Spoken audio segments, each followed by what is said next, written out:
Bom dia, ouvintes da Rádio Assunção Cearense. Bom dia, internautas do blog do Edson Silva. Estamos começando agora o nosso programa, o blog do Edson Silva, na Rádio Assunção Cearense. O governador Eumano de Freitas parece que vai deixar mesmo para a última semana do ano, na próxima semana, a indicação do novo Procurador-Geral de Justiça do Ceará. E vai mesmo atender a lista tríplice, não necessariamente indicando o nome do mais votado da lista, podendo-se fixar no terceiro colocado, no caso, Lucídio Queiroz. Segundo alguns, realmente o melhor dos três nomes da lista para o futuro do Ministério Público Estadual. O primeiro da lista, Enéas Romero, não agrada o governador e nem ao seu entorno. O segundo da lista, também não. O terceiro, não fede nem cheira, como se diz lá no interior, mas é uma pessoa ligada ao atual Procurador-Geral de Justiça. Bom, o importante para os cearenses é que tenhamos um nome que respeite o Ministério Público. Atenda ao que disse no discurso o Procurador-Geral da República, agora recentemente, ao tomar posse. O Ministério Público não é para estar com fanfarronice. O Ministério Público é para fazer cumprir a lei, defender os interesses de todos. A propósito de Ministério Público, o governador Eumano de Freitas sancionou ontem a Lei 18.636. Esta lei altera a Lei Estadual número 15.912, que é de dezembro de 2015, que institui o Fundo de Reaparelhamento e Modernização do Ministério Público do Estado do Ceará.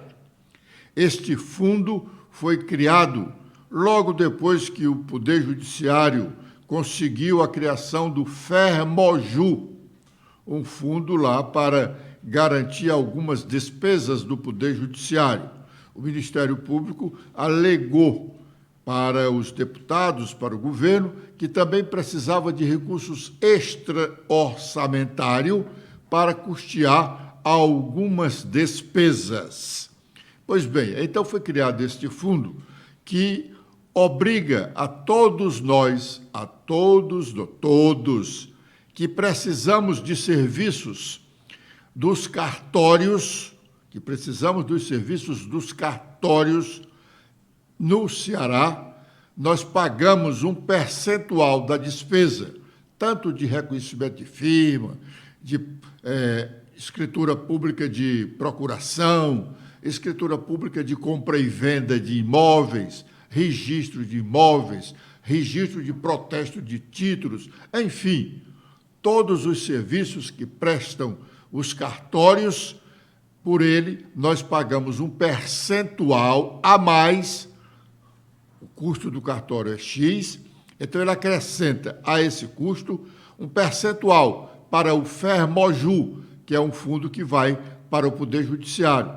Acrescenta mais um percentual que vai para o Fundo de Reaparelhamento e Modernização do Ministério Público. E também foi criado um fundo para a Defensoria Pública. É muito fundo para um serviço só. Pois bem, o Ministério Público alegou para a criação deste fundo que precisava de recursos extra-orçamentários, isto é, além do recurso que o Estado destina para o Ministério Público anualmente para custear todas as suas despesas, ele alegou que precisava de recursos extra-orçamentários, fora do orçamento do Estado, para custear outras despesas. Pois pasmem, aqui nós já falamos sobre a história desse recurso.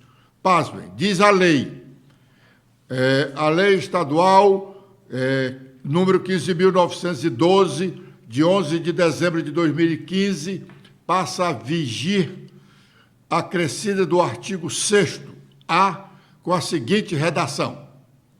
Artigo 6º-A. Fica autorizada, excepcionalmente, no exercício de 2023, a transferência de 15 milhões de reais dos recursos da conta específica do Fundo de Reaparelhamento e Modernização do Ministério Público do Estado do Ceará para a conta do Tesouro Estadual, com o objetivo de ressarcir as despesas com a execução da obra para a edificação da sede das promotorias de justiça da capital. Esta lei, artigo 2º, entra em vigor a partir da data de sua publicação. O artigo 3º, ficam revogadas as disposições em contrários. Em outras palavras, esses 15 milhões não foram gastos, não houve necessidade de gastar esse dinheiro. Aliás, não havia necessidade de se criar esse fundo especial para o Ministério Público. Isso foi só para onerar mais ainda o bolso do cearense. Tanto é verdade que o Estado estava sem dinheiro num determinado momento e recorreu ao Ministério Público, que devolveu 15 milhões de reais este ano para o erário estadual. Atenção, cearenses! O governador também sancionou a lei que altera o plano de cargos e salários dos servidores do Ministério Público. Promotores e procuradores não estão incluídos neste plano de remuneração e vantagens dos procuradores e promotores são regulados pela Lei Orgânica do Ministério Público. No novo plano de cargos e carreiras, salários do Ministério Público Estadual, a menor gratificação para o pessoal que trabalha nas comarcas de última instância, a menor gratificação é de R$ 8.000, maior que o próprio salário. Uma gratificação que eu digo com convicção, que é muito maior do que o salário da grande maioria dos brasileiros. Só de gratificação, servidores do Ministério Público Estadual ganham R$ 8.000 por mês. Nós temos aqui muitos profissionais liberais, advogados inclusive, que não têm este salário mensal. O ano legislativo de 2024, no Congresso Nacional, promete ser intenso, principalmente no primeiro semestre do ano, tendo em vistas as eleições municipais que deverão paralisar as atividades na Câmara e paralisar parcialmente, né? As atividades na Câmara e no Senado no segundo semestre, em razão das eleições municipais em outubro do próximo ano. Ontem, Rodrigo Pacheco, o senador-presidente do Senado, falou sobre a atuação do Congresso neste ano. Amanda. Olá, Edson, internautas do blog Edson Silva. Em balanço sobre os trabalhos de 2023, na última sessão do Senado do ano, o presidente da Casa, Rodrigo Pacheco, destacou projetos importantes aprovados pelos senadores, como a emenda constitucional 132 da reforma tributária, promulgada na última quarta-feira, e também apontou prioridades para 2024. Ele disse que cabe ao Congresso Nacional legislar sobre temas como o limite dos poderes, aborto e drogas. Ele falou: a Constituição Federal foi concebida pelo Poder Legislativo.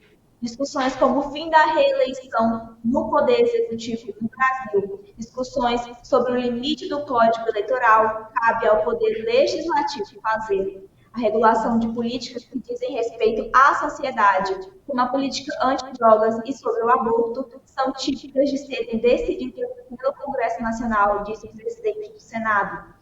Pacheco reafirmou a harmonia entre os poderes e apontou que são justas as discussões sobre temas para o aprimoramento do judiciário, como a PEC que limita as decisões monocráticas, ou seja, individuais, no Supremo Tribunal Federal e nos demais tribunais.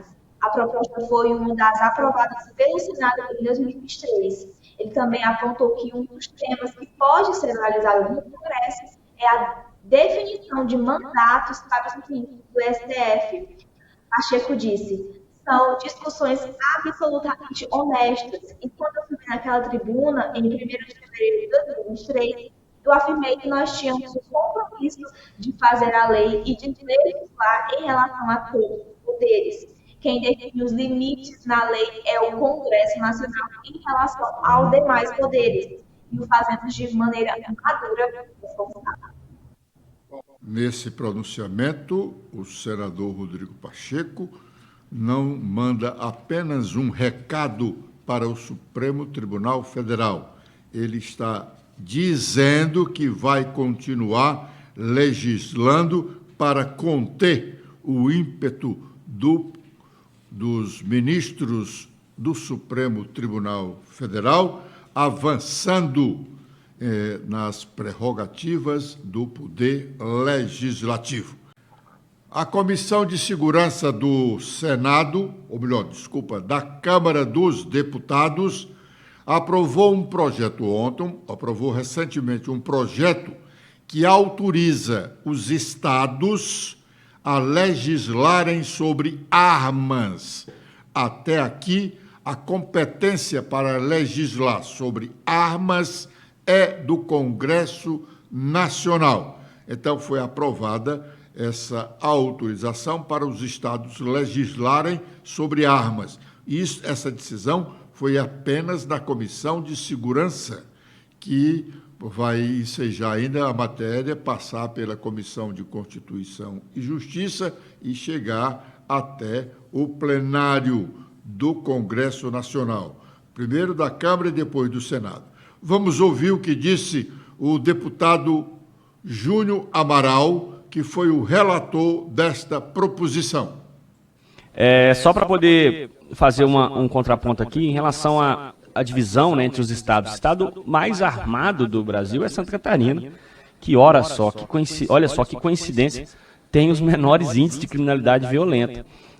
E a nossa proposta é a competência residual. A gente está querendo colocar uma competência concorrente, muito menos exclusiva dos estados de fazer isso, né? Mas a gente sabe que alguns estados, por exemplo, no que se refere à caça do javali, que se tornou uma praga em diversas plantações e atrapalha até a economia de alguns estados, com a política do novo governo, tem sido um grande problema. Então, alguns estados precisam ter alguma autonomia para poder direcionar políticas nesse sentido. Então, vou só fazer a leitura aqui do complemento, presidente. Bom, agora é o momento de sabermos quais as nossas manchetes. Letícia. Olá, Edson. Olá a todos que acompanham o nosso programa desta quinta-feira. Bom, com as atualizações feitas no nosso blog, temos que o Congresso Nacional promulga a emenda constitucional que institui a reforma tributária. A cerimônia ontem teve a presença do presidente Luiz Inácio Lula da Silva, o presidente do Congresso, Rodrigo Pacheco, e da Câmara Federal, Arthur Lira, e também do Supremo Tribunal Federal, o ministro Luiz Roberto Barroso.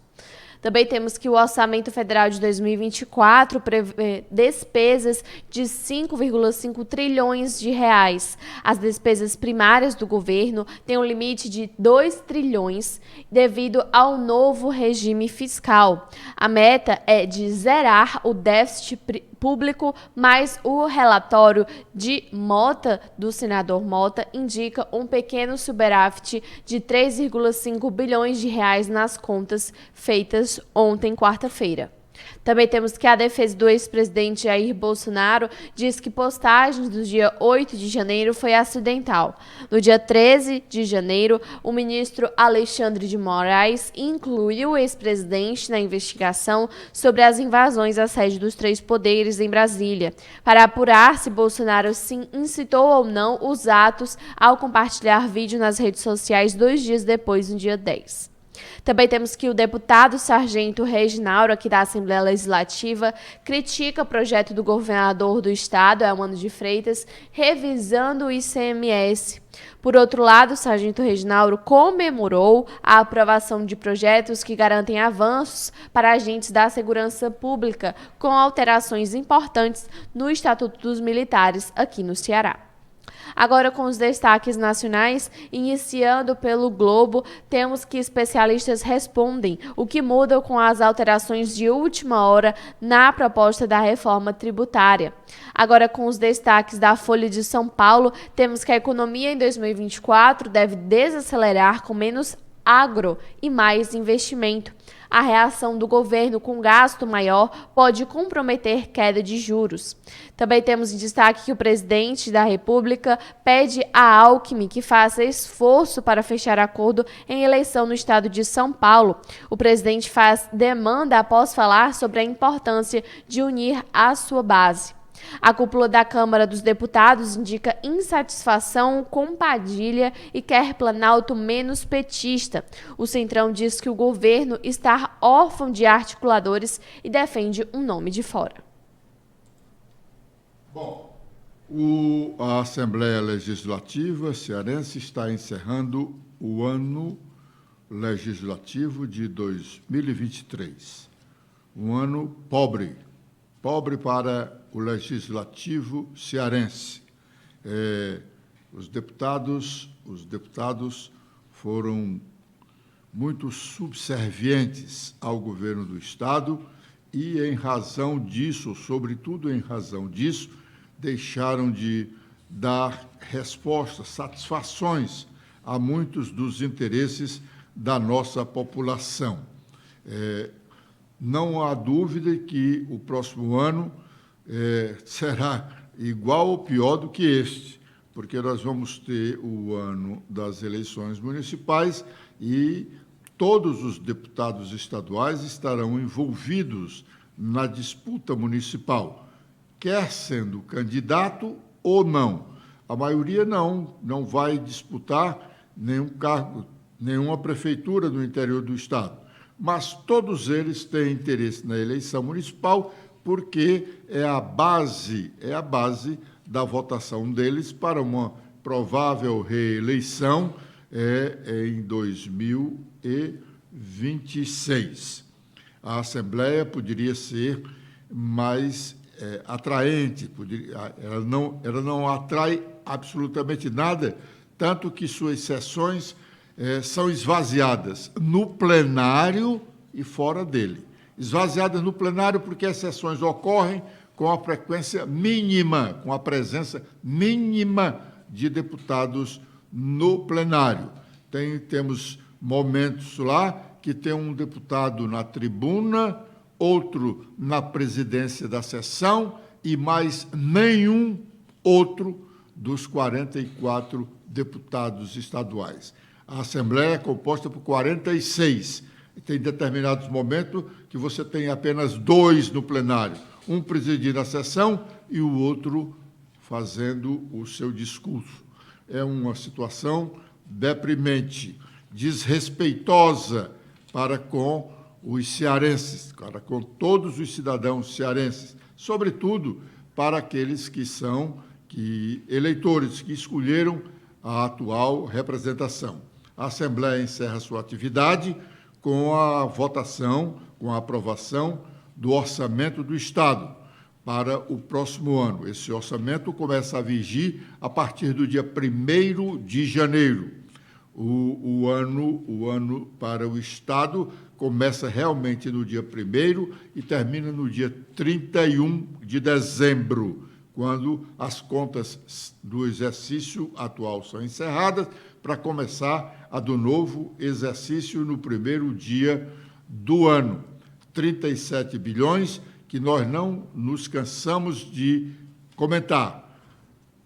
31 bilhões, o orçamento total é 37, que o Estado prevê arrecadar. Ele não tem a garantia de que arrecadará, mas ele prevê arrecadar 37 bilhões. E tem compromisso que não pode faltar, sob pena de parar a máquina, de pagar o pessoal.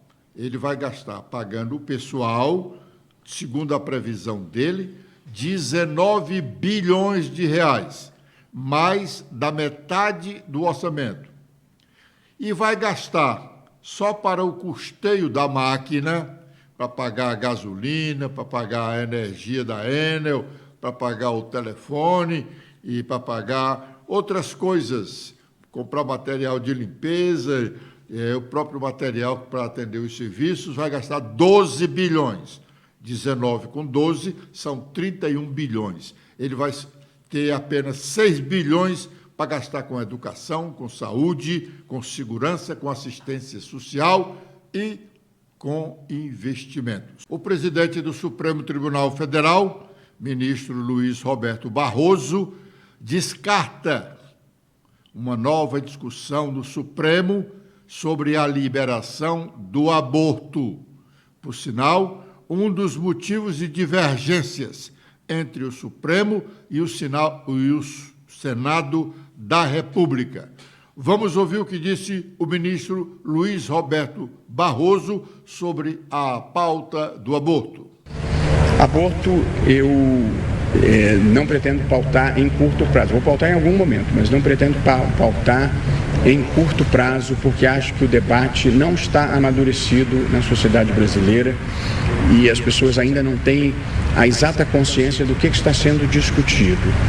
O que eu penso, pessoalmente, as pessoas podem ser a favor, as pessoas podem e devem ser contra o aborto, porque ninguém acha que o aborto é uma coisa boa. O papel do Estado e da sociedade deve ser evitar que ele aconteça, dando educação sexual, dando contraceptivos e amparando a mulher que queira ter o filho e esteja em uma situação desvantajosa. Portanto, eu queria deixar bem clara a minha posição. O Estado deve evitar que o aborto ocorra. A discussão que se coloca, no entanto, é saber se a mulher que teve o infortúnio de fazer um aborto deve ser presa, que é a consequência da criminalização. Portanto, eu tento levar a sociedade à consciência de que ser contra o aborto é diferente de achar que a mulher que precisou fazer deve ser presa. Muita gente já compreende o problema, muita gente ainda não compreende o problema e, portanto, não adianta a gente julgar uma questão sem que a sociedade seja capaz de acompanhar o racional que está por trás de uma decisão importante como essa. O que eu posso dizer, no entanto, para que as pessoas tenham a percepção da gravidade do tratamento que se dá a esse tema no Brasil, é que nenhum país desenvolvido do mundo criminaliza.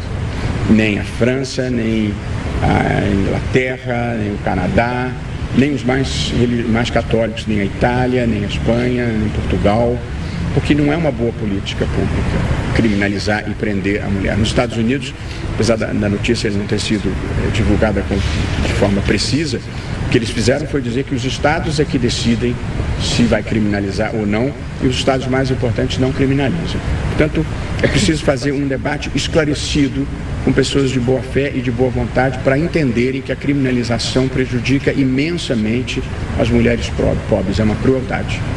Ontem, na solenidade de promulgação da emenda constitucional que alterou o sistema tributário nacional, a Constituição, com a alteração promulgada ontem, altera o sistema tributário nacional em razão da aprovação da chamada reforma tributária. O discurso mais inflamado foi o do deputado Arthur Lira, presidente da Câmara dos Deputados. Também falaram, na solenidade, o presidente do Senado da República, Rodrigo Pacheco, o responsável pela promulgação. Falou também o presidente Lula, que foi especialmente para esta solenidade, e o ministro Fernando Haddad, da Fazenda. Vamos ouvir parte do que disse o deputado Arthur Lira. Hoje, com a presença do presidente da República, do presidente do Supremo Tribunal Federal, numa sessão solene deste Congresso Nacional, promulgamos com orgulho cívico a reforma tributária. Foram 40 anos de espera que transformaram nosso sistema tributário num manicômio fiscal, como muitas vezes eu me referi em muitas palestras que fizemos durante 2 ou 3 anos Brasil afora. A cada novo governo, a cada nova legislatura, o tema vinha à tona e naufragava em interesses diversos. A prioridade não era o país. Desde que assumimos a presidência desta casa, estabelecemos que a reforma tributária iria ser debatida, formulada e aprovada. Não havia mais tempo a esperar. O Brasil precisava e merecia um sistema tributário organizado, eficiente, justo e que se transformasse num dos pilares para o desenvolvimento. E neste momento, participamos irmanados deste registro histórico, podendo afirmar com enorme satisfação que foi nessa casa que nasceu, se desenvolveu, foi amplamente debatida, formulada e aprovada a reforma tributária que atende aos anseios da sociedade brasileira. É a primeira ampla mudança do sistema tributário nacional feita num regime democrático. Aqui, todas as correntes políticas, todas as linhas de pensamento puderam expor suas ideias, propostas e objetivos.